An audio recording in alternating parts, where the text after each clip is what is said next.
Hello students, आज हम पढ़ने वाले हैं सामाजिक तथ्य की विशेषताएं। और सामाजिक तथ्य क्या है, किसने इस अवधारणा को समाजशास्त्र में दिया है, इस बारे में हम पिछले वीडियो में बात कर चुके हैं। अब उसके आगे वाला जो पार्ट है वो हम लेंगे सामाजिक तथ्य की विशेषताओं के रूप में। तो देखिए, मैं थोड़ा सा पहले वाले वीडियो में जो मैं बता चुकी हूँ कि सामाजिक तथ्य क्या है, कुछ थोड़ा सा उसका सारांश मैं यहाँ बता दूँ ताकि क्लियर हो जाए। देखिए, इमाइल दुर्खिम ने बताया था कि सामाजिक तथ्य क्या है। सामाजिक तथ्य जो है कार्य करने, सोचने, अनुभव करने के वे तरीके हैं जिनमें व्यक्तिगत चेतना से बाहर भी अस्तित्व को बनाए रखने की विशेषता होती है। उन्होंने सामाजिक तथ्य को समाजशास्त्र की विषय वस्तु के रूप में स्वीकार किया था। अब सामाजिक तथ्य क्रिया करने के वे सभी निश्चित या अनिश्चित, स्थायी या अस्थायी तरीके हैं जो व्यक्ति पर बाहरी दबाव डालने में सक्षम होते हैं, अथवा ये क्रिया करने के वे सभी तरीके मान सकते हैं जो किसी भी समाज में पाए जाते हैं, जबकि इनके साथ ही ये अपने आप में व्यक्तिगत अभिव्यक्तियों से स्वतंत्र अपना अस्तित्व रखते हैं। कुल मिलाकर कहने का मतलब है कि सामाजिक तथ्य किसी भी व्यक्तिगत या किसी भी व्यक्ति से जुड़ा हुआ नहीं है। व्यक्तिगत रूप में ये समाज की देन है, समाज द्वारा बनाया गया है और समाज का ही जो है इस पर कंट्रोल होता है। किसी एक इंडिविजुअल व्यक्ति का इसमें कोई रोल नहीं होता है। हालांकि समाज बनता व्यक्तियों से है, लेकिन वहाँ एक व्यक्ति की सहमति न होकर बहुत सारे व्यक्तियों की सहमति होती है। इस कारण से सामाजिक तथ्य जो है सामाजिक तौर पर स्वीकृत होता है। दुर्खिम ने जो है सामाजिक तथ्य की व्याख्या डेली की जो हमारी कई सारी घटनाएं हैं उनको लेकर इसकी व्याख्या की है। उन्होंने बताया कि बाह्य कारकों का व्यक्ति पर केवल प्रभावी नहीं होता है। बाह्य जो कारक है, व्यक्ति से बाहर के जो कारक है, वो कारक जो है व्यक्ति पर कुछ ऐसे दबाव बनाते हैं। समाज जैसे कि हम ले लें तो वो व्यक्ति पर कई बातों को लेकर दबाव बनाता है और व्यक्ति चाहे या ना चाहे उसे इन बाह्य शक्तियों के सामने अपने आप को झुकाना पड़ता है। अगर व्यक्ति मनमाने ढंग से काम करना भी चाहे तो वो एकदम से असफल हो जाएगा। फॉर एग्जांपल, जैसे एक अफ़ीम की खेती यदि कोई करना चाहे तो वो अपनी इच्छा से अफ़ीम की खेती कर नहीं सकता है, क्योंकि उसकी स्वतंत्रता नहीं है। पहले उसको जो है अपनी स्टेट गवर्नमेंट से जो है लाइसेंस उसका मांगना पड़ेगा। यदि वो कर भी लेता है ऐसा, हालांकि उसके पास प्रेशर है गवर्नमेंट का कि वो बिना उनकी अनुमति के अफ़ीम की खेती कर नहीं सकता है, लेकिन और अगर वो कर ले तो उस कंडीशन में उसको कोई ना कोई हर्जाना भरना पड़ सकता है। ठीक है, तो इस तरह से सामाजिक तथ्य जो है इंसान पर दबाव बनाते हैं एक शक्ति के रूप में, समाज के रूप में। वो समाज में चाहे कानून के रूप में हो या किसी अन्य रूप में, चाहे पंचायत के रूप में गाँव को हम ले ले वो हो, तो इस तरह से कोई ना कोई दबाव जो है सामाजिक तथ्य व्यक्ति पर बनाते हैं। अब हम ले लेते हैं इसकी विशेषताएं। देखिए, विशेषताएं, सबसे पहले विशेषता जो है इमाइल दुर्खिम ने बताई है वो ये बताइए कि सामाजिक तथ्य में जो है बाह्यता होती है। जैसे कि अपन ने पिछली वीडियो में बात की और अभी भी अपन बोल रहे थे कि सामाजिक तथ्य जो है किसी व्यक्ति मात्र से संबंधित नहीं होता है। सामाजिक तथ्य जो है पूर्ण रूप से व्यक्ति से बाहर की चीज़ होती है। बाह्यता का मतलब है कि व्यक्तिगत चेतना से बाहर, व्यक्ति की स्वयं की सोच से बाहर जो है। इमाइल दुर्खिम ने दो तरह की चेतना बताई है, व्यक्तिगत चेतना और सामूहिक चेतना। तो व्यक्तिगत चेतना और सामूहिक चेतना, इन दोनों में सामूहिक चेतना व्यक्ति को प्रभावित करती है और इसके परिणाम स्वरूप क्या होता है कि सामूहिक चेतना व्यक्तिगत चेतना बन जाती है। सामाजिक तथ्यों का प्रवेश व्यक्ति में कैसे होगा? समाजीकरण के द्वारा। ठीक है, तो समाजीकरण के द्वारा ही वो सामाजिक तथ्यों को सीखता है। और लास्ट में क्या होता है कि सामाजिक तथ्य वस्तुओं को देखने, महसूस करने और काम करने का एक तरीका है, जैसा कि अपन पढ़ रहे हैं। यह सब जन्म के बाद से ही समाजीकरण द्वारा व्यक्ति पर थोप दिया जाता है। जन्म होने के कुछ घंटों के बाद से ही, जैसे जो बच्चा है, नवजात है, उसको दूध पीना, उसको नींद आदि प्राप्त करने के लिए हम बोलते हैं कि नहीं वो सो जाए, सुलाते हैं, उसको दूध पिलाते हैं, उसको हम साफ रहना, शांति बनाए रखना, अनुशासन करना, ये सब हम उसको सिखाते हैं। तो ये सब जो है सामाजिक तथ्य का ही एक रूप है। आगे चलकर हम उस बच्चे पर दबाव डालते हैं कि वह बड़ों का सम्मान करे और समाज के जो रीति रिवाज है, परंपराएं, उनको आदर की दृष्टि से देखें, या मतलब बड़ों से कैसे बात करनी है, छोटों से उनको कैसे बात करनी है। बाद में ये सब बच्चे को एक टाइम टू टाइम हम सिखाते हैं। लेकिन होता क्या है कि धीरे धीरे बच्चे पर ये दबाव जो है जो जो उसकी उम्र बढ़ती है वो कम महसूस करने लगता है। क्यों? क्योंकि ये सब चीज़ें अब उसके जीवन का एक अभिन्न अंग बन गई है। अब उसको बार बार हमें टोकना नहीं पड़ता है, क्योंकि वो सब चीज़ें सीख चुका है समाजीकरण से, उसका समाजीकरण हो चुका है। अब उसे हम नई चीज़ नहीं बता रहे, वही सब चीज़ें जो एक बार सिखाई है, अब उसका दबाव उसको कम महसूस होने लगा है।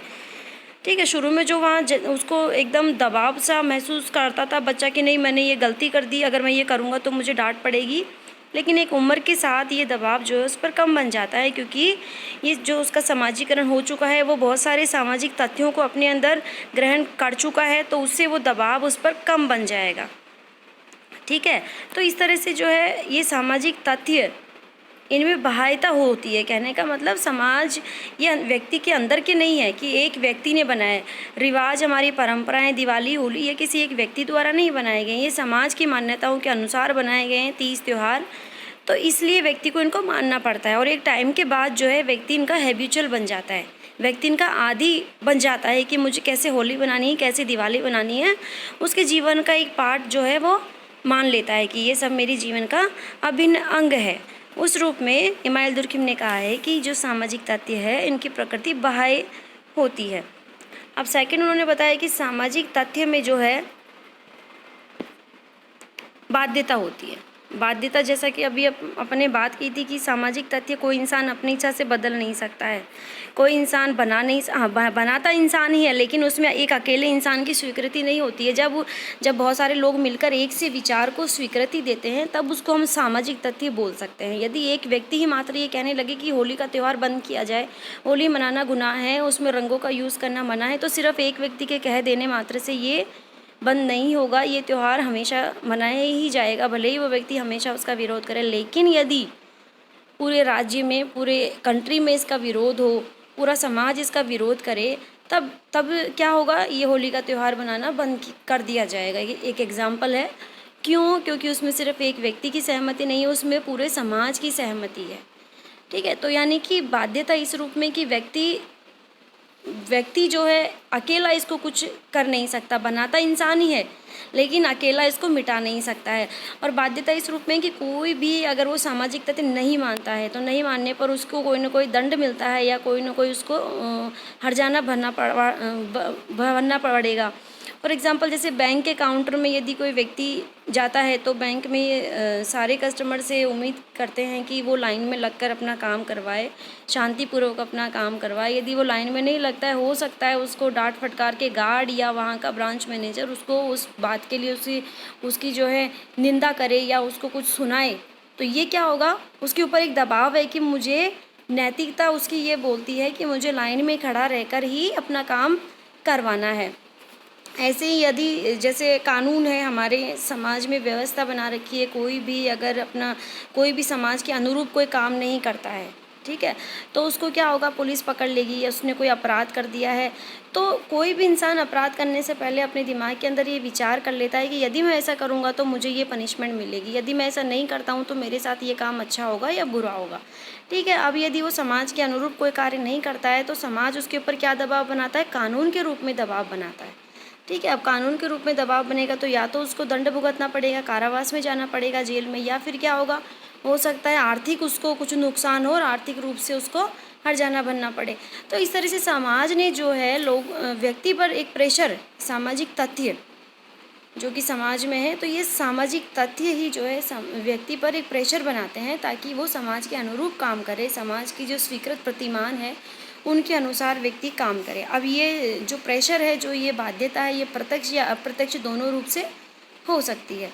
ठीक है, तीसरा इमाइल दुर्खिम ने बताया कि सामाजिक तथ्य अधिवैयक्तिक होते हैं, सुपर इंडिविजुअल होते हैं। देखिए, दुर्खिम ने समाज को व्यक्ति से ऊपर माना है सदैव।